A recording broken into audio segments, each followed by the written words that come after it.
Почитувани, секојдневно се потврдува лажниот патриотизам на ВМРО ДПМН.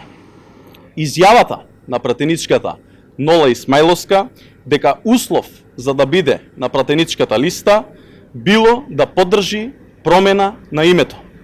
Ова го потврдува неискрениот однос на ВМРО ДПМН.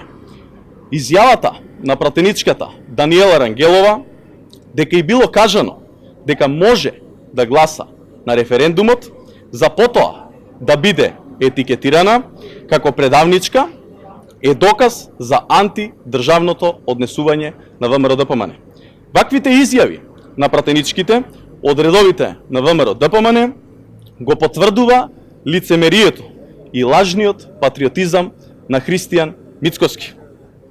Се потврди уште еднаш дека единствена понуда на Мицкоски и ВМРО ДПМН е лицемерие, лажен патриотизам и делување против интересите на граѓаните.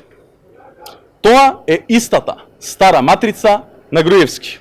Едно зборуваат во јавноста, додека друго прават во реалноста. Затоа Мицкоски и ВМРО ДПМН ќе бидат казнети на 12 април на изборите. Граѓаните уште еднаш ќе ја поразат нивната деструктивна матрица и ќе потврдат дека државата е на прав пат. Ви благодарам.